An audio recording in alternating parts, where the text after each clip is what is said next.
il est là ce soir, enfin aujourd'hui, il vient présenter son film. Vous applaudissez.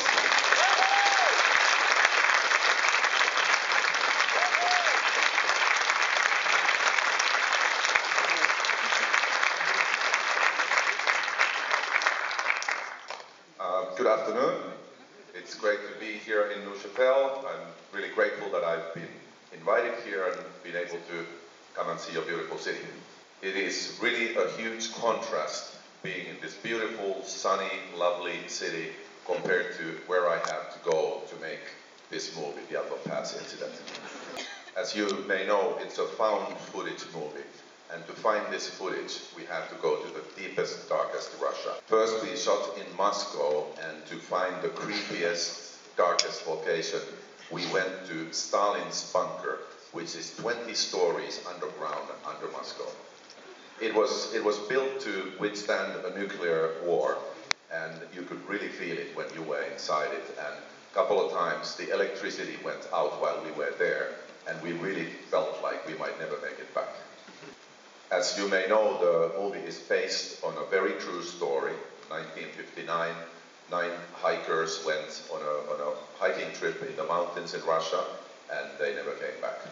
There has been documentaries made about this. There are dozens of websites you can find if you just type Dyatlov in your Google box. There are dozens of websites where you can find information about this, one of the biggest mysteries of our lifetime. To recreate these events, we went to the northest point of Russia in a small town of Kirovsk. And it's really a small town, and you can imagine the place when I say that the main 2 economical things in this town are a mine and a prison. So the people either work underground, and so they are not really very happy people, or they are in prison. Or they are relatives of the prison who have come to live in this town when their relatives have been sent really to the farthest point in Russia. But they also have beautiful mountains there and beautiful nature. When we shot there in the winter time, it was minus 30 degrees every day, and everywhere we went there was 5 meters of snow.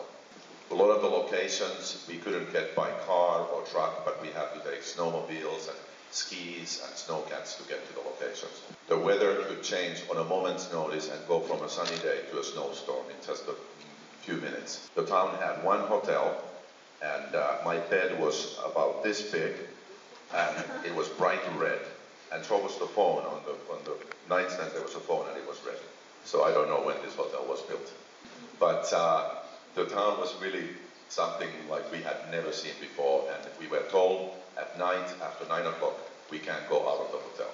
And during the night, we would hear gunshots and screaming and ambulances driving around. And in the morning, they would tell us that they were mopping up blood from the bars, from the floor of the bars. So I don't know if it was the miners or the prisoners. But it was a great experience. It was a very exciting experience. I think for the cast and crew making this movie, we really felt like we became the movie. And there were times when we truly felt like maybe the producers had tricked us, and actually we are the movie, and they are making a movie about us, and we'll never make it back. But I'm very happy to say that I'm here, and it is a very special occasion for me because I've been making this movie in a dark room, and I have never seen it on the big screen with the audience before. So I'm very glad and proud to welcome you to the journey to the deepest, darkest Russia with me, and sharing this movie with you is a great honor, and I hope you enjoy it very much. Merci beaucoup.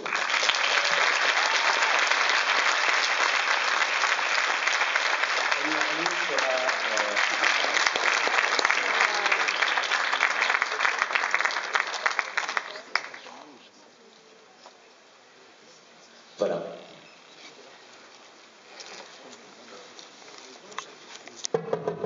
Just don't ask me to try to explain the movie. Alors, est-ce que quelqu'un a déjà des questions? Voilà. La jeune fille avec le t-shirt rayé. Un micro à votre, juste là. Hello. Hello. I have a question which is kind of a general question about found footage movies, but especially on this one. How big is your crew when you do stuff like this? Very good question. Our crew was probably about 30 people. And I haven't seen the movie in a little while myself, and I've been talking about it here in some interviews and trying to explain how it was made. And now watching it again reminded me of the fact that maybe as you're watching it, you don't realize that the actors are not really holding the camera. Because in order to shoot a movie that is technically on the level that you can show it on the big screen and distribute it worldwide, it has to be shot with a motion picture camera. And we were using red cameras with professional lenses, and the camera is big and heavy. So whenever you see the actor, for example, shooting like this, shooting at themselves and going like this as if they were holding an iPhone or something, they are doing this, but there's actually a cameraman here with a real camera. And so you have electricians, and you have grips, and you have camera assistants and focus pullers and technicians, just like any normal movie. And the trick is to try to make it seem like it was shot by them, that it's an amateur movie, though you have to shoot it professionally. And for me, it was an interesting technical experiment. And the big difference was, for example, that when you're shooting a normal movie, you can shoot a wide shot and close-ups and coverage to tell the story and point the important things for the audience. But in this one, it all has to seem like it's seen from one point of view, and you're still telling the story, but you can't really edit the same way as normal movie. And the big difference is that when you're shooting a normal movie, you have a scene for a few characters sitting in the snow. You might rehearse it for 5 minutes and then spend 5 hours shooting the scene and getting all the proper shots to tell the story. But with a movie like this, you might actually spend 5 hours rehearsing the scene to figure out how the camera goes from one person to another, how it's put in the snow, and how the characters move. And then you shoot it in 5 minutes. Finally, when you rehearse it perfectly, everybody knows what to do. And you imagine there's your characters in the snow, and there's the whole crew around them, moving lights and moving the camera and doing all these things. It's like a ballet. Then when you shoot it, you do one take and it's done. Thank you. Une autre question juste à côté. Ah, pardon. D'abord, monsieur. Oh, sorry. Two short questions. First, how hard was it working in Russia, especially with authorities, getting authorizations? And the second question is, the Russians who seen the movie, let's say the old movie, the old lady who explains her story, were they actors or locals? Actually, working in Russia was a very good experience. The conditions where we shot, like I told earlier, they were very challenging, but people were friendly, everybody welcomed us there, and I think it helped a lot that we had a Russian producer who was quite well connected, and so we got through a lot of red tape and didn't really have any problems. In Russia, it's very hard to find people who are over 25 or 30 years old who speak English, and yes, it would have been great to just use local people, but they have to speak English, so it turned out to be impossible. So everybody who's... And that's it. Everybody who speaks any English in the story, they are professional actors. And the interesting challenge was to, in terms of the lead actors in the movie and then the local people, find actors who actually can act seeming real. Because you find these really fine Russian actors who have been in movies and have been in theater. It's very hard to bring them down and make them act real, because they want to be like, this is a mystery, and I was there. And to make them just speak like you're not acting at all. That was the biggest challenge.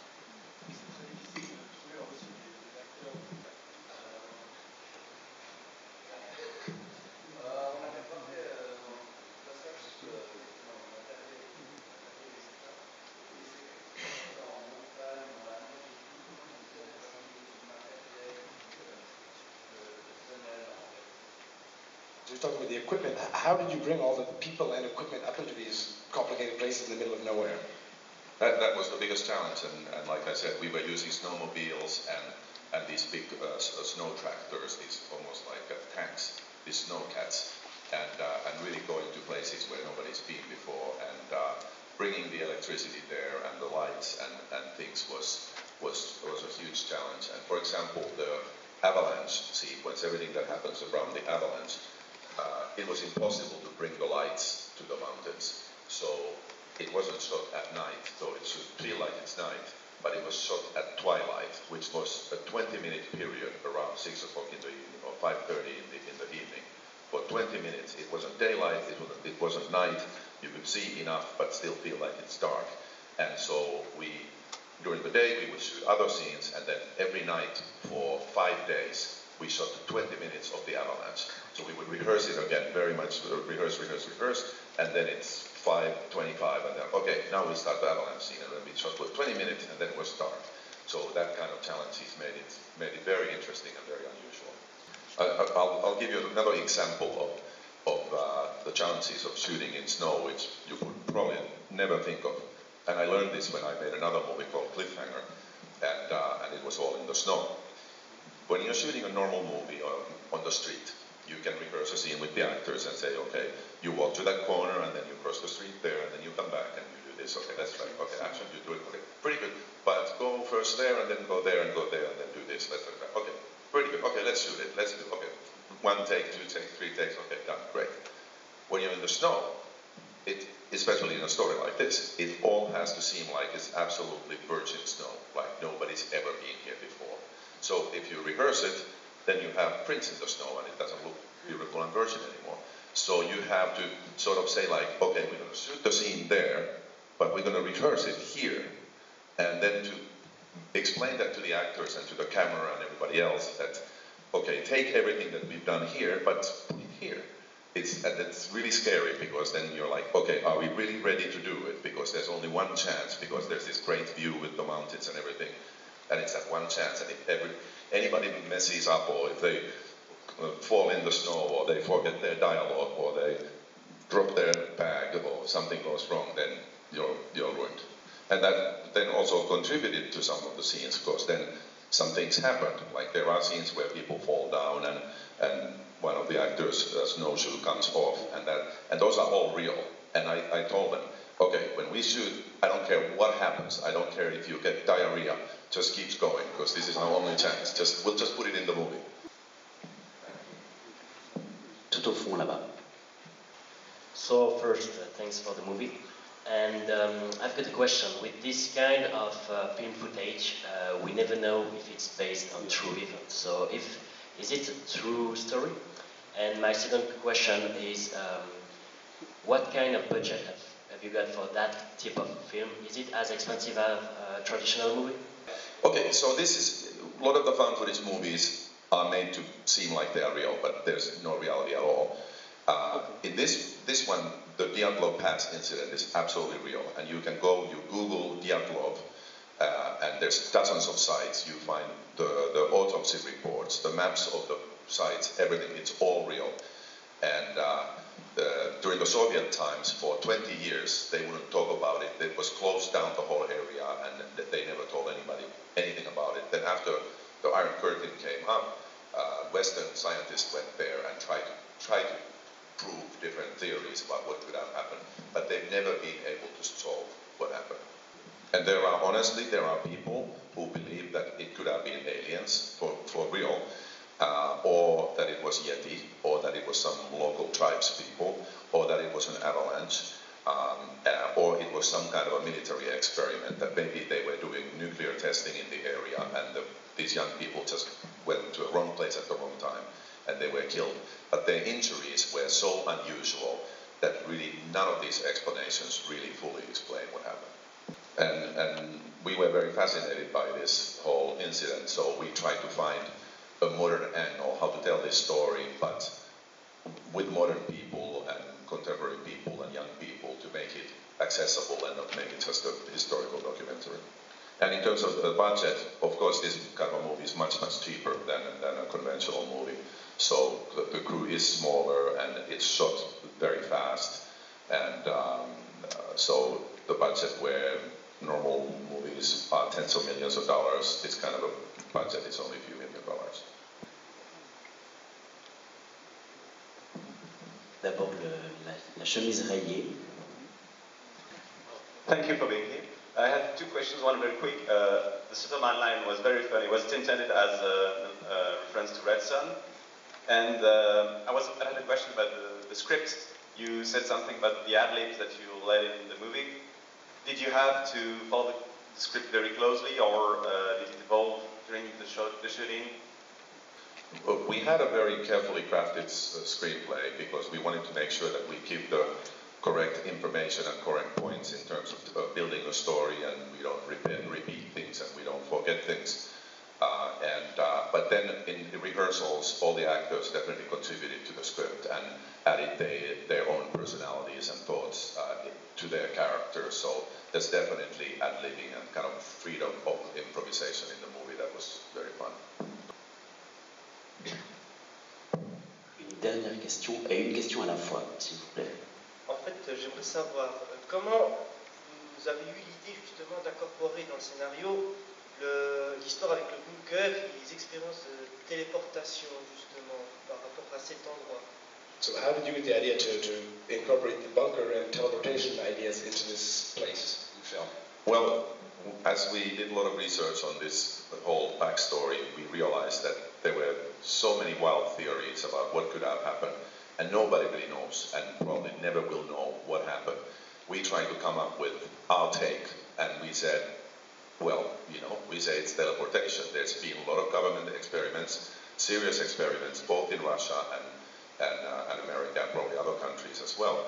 Serious military experiments to make teleportation possible, and we thought, why not? Let's make that our theory and sort of create a twist in the end of the movie that certainly nobody expects. And obviously our answer is probably not the right answer either, but our hope is that people would go to the internet and study these sites and discuss them and come up with their own theories, and I'm sure everybody can come up with something different. Voilà, on pourrait en parler des heures, mais malheureusement on n'a plus de temps. Merci beaucoup, Renny Harlin. Thank you. Merci beaucoup. Thank you very much. It's been a great festival. I had a lot of fun, and I'm happy that I got to see the movie. Thank you. Très heureux de vous avoir vu, voir le film au Festival de Genève.